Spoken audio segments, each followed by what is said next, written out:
Welcome back, everybody. So glad you could be with me here today. Walter here at the workbench. So you ever hear that saying, you can't polish a turd? Well, I believe that's true. I purchased this set of 4 chisels, and I don't even know where they were made, because back here that's got an Asian symbol. I don't know if these were made in China for sale in Russia or some other foreign country that I can't read the alphabet. Don't know. If you can, if it's Russian or if it's Greek, I don't know. So, I wanted to get a few extra gouges in here, and I didn't want to spend a lot of money, and I learned my lesson. You can't buy cheap carving tools. They just don't take an edge and they don't hold an edge. Out of these 4, the 1/2 inch is the best. The 3/4 is the worst. As you can see, it ground down fast on the Tormek.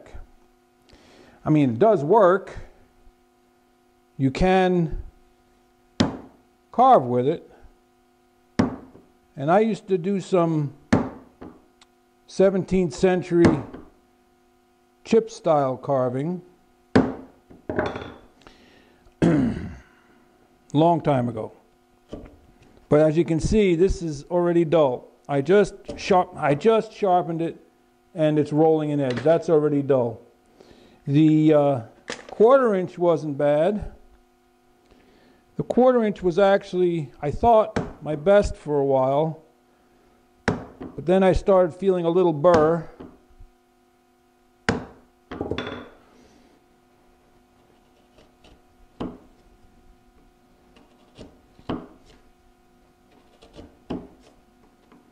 And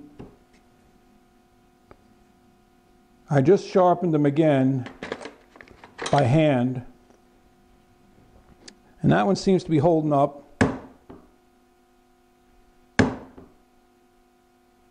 The 1/2 inch still has its original sharpen on it. That one's still holding strong. That one's actually, the steel on that, it's hardened well enough. But they're all crooked. They're all mounted and the handle's crooked. The handles, the rings are loose. All the metal is loose. So,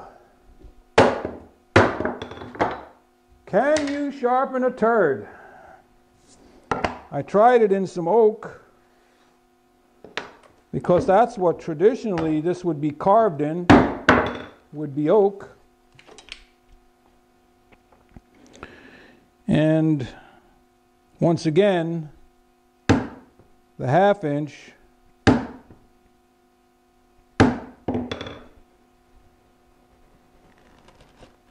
excels.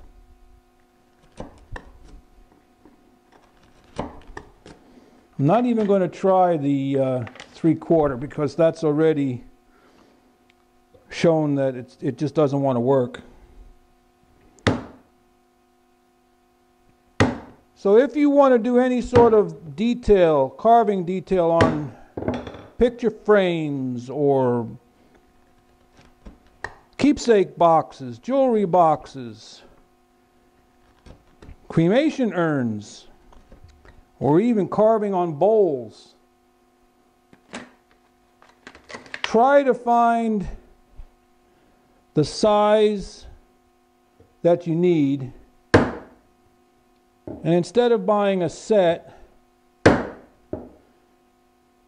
buy just what you need. See, I can feel a burr forming. That's rolling right over.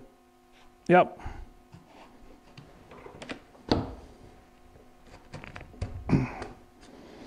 Yep.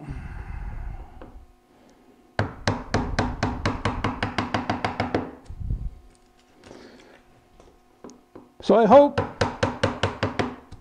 my experience can help somebody avoid wasting 3 hours of their life trying to polish a turd.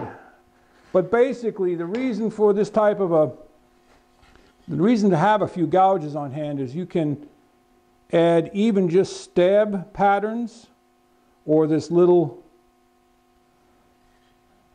it's got a name, I don't know what it is. You can do S-curves, you know, and the way the light hits it, whether it's straight up, straight down, sideways, the shadows. So when you have a piece that's decorated with this in a room and the sun comes up in the morning, the frame, the box, or whatever will look one way, and then when it goes down in the afternoon, it looks totally different because the shadows. It's a great concept.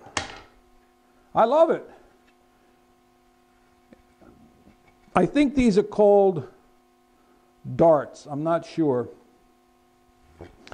But as I said, even if all you're going to do is just some sort of stab pattern,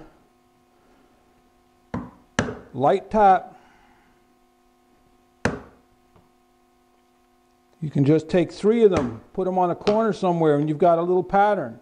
If you tilt your chisel a little bit, you get a deeper cut one side and a lighter cut on the other. Just be careful you don't get too close and too aggressive, because you'll chip it out.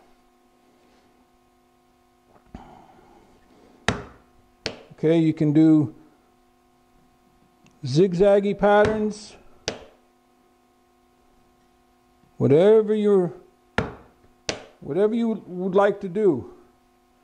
You can even try just stabbing dates and names and things like that.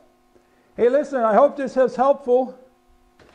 The answer to the age-old question, can you polish a turd? Sure you can, but you still got a turd. If you found something helpful, useful, maybe entertaining, click the thumbs up. Don't forget to subscribe, and when you are subscribed, ring the bell so you get notifications of new videos. Head out to your shop. Don't try to polish a turd. Make some shavings. Do some chip carving. Walter out.